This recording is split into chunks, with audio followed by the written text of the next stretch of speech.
And good evening, Nick's Pinball Chronicles channel. I wanted to talk a little bit about bench maintenance when it comes to different types of connectors for Williams Bally WPC interconnect connectors that were factory and to changing them over to Molex crimp style connectors. Let me demonstrate.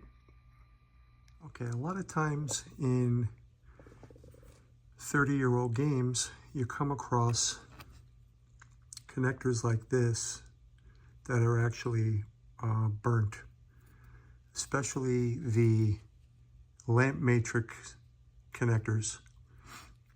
Don't necessarily have to be this pin configuration, but this is just an example of what a IDC connector looks like.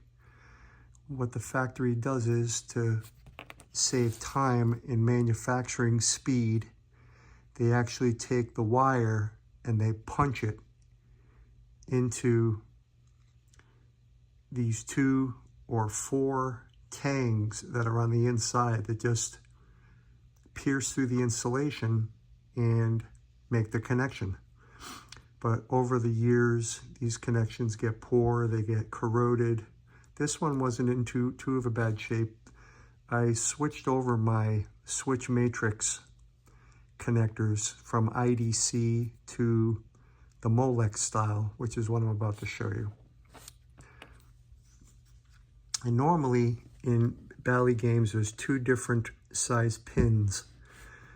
This pin right here, which is a trifurcon, use a Molex type connector or a crimper to crimp them, which is this. Very basic. You have different gauges, 24 to 30 gauge or 18 to 22 gauge, which is generally pinball machine wiring. So the switches take this type of pin and you would just cut the old one off, strip it back, and then crimp the new pin on. And these pins actually, they have a locking tab underneath. See that locking tang right there? That will go in like that. And you just push it the rest of the way through and it'll lock. Very reliable connection, will last for another 30 years. Then they have the larger gauge pins. Again, they're trifurcons, but they're what they call in the pinball universe 0.156. Same type of crimper, but the pins are a little bit larger. These are mostly for power wire applications, power wire connectors that plug into power headers on the power driver board, power supply boards. You can get these in different pin configurations, 2, 4, 10, 11, all the way up to, I believe, 36 pins, which is the common style for pinball machines. All of them are the same. The older Bally's, I believe Stearns use these. The only connectors that are different are the edge connectors from the Gottliebs. But as you can see, it's ramped, so you can only put it in one way and it'll lock in. And again, when you strip the pin back, you have the locking window, which is underneath here, and you just cut the old IDC connector off, go pin for pin, and when you re-terminate, just push that in and it'll lock. And it's a rock solid connection going to the header pins of the PC boards that are in the game. Very easy, doesn't take a lot of time. You just have to make sure that you're matching the wire, the wires from the original connector are all color coded. Just make sure that they're going into the right pin of the new connector. And that's it. you have connectors that'll last a long time. Again, a lot of these lamp plugs are burnt out. You'll see they'll turn black from being overheated from the current draw in old filament lamps in the older games. A lot of times they'll put in new LEDs that don't consume much power. They run much cooler, so these connectors don't get overheated. Now these here are filler pins.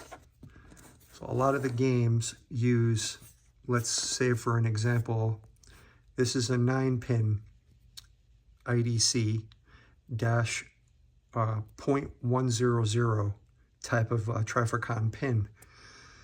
Some of the header pins on the games don't necessarily use all 9 pins. So what they'll do is they'll put a key pin. I'll give you an example. You take this apart.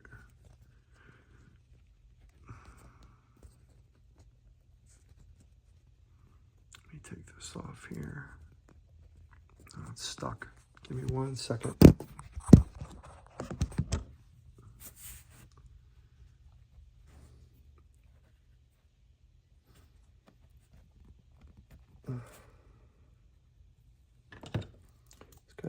Kind of got it stuck in there.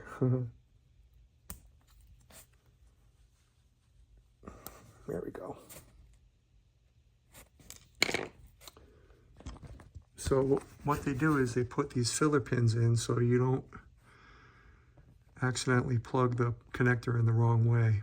You just push these little filler pins on, and let's say if it's pin 4 or pin 3, when you put this on the board, you can't put it in upside down. It's called a keying. It's called a keying pin. That's technically all it does, really. And, so that is the basics of transferring IDC connectors over. Again, these are the way that they used to do these. They just punched the wires in to save speed. They didn't really care about longevity.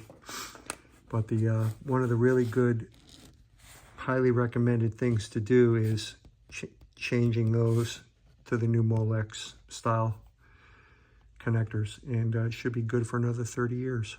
So that is all, and thanks for watching. Appreciate it.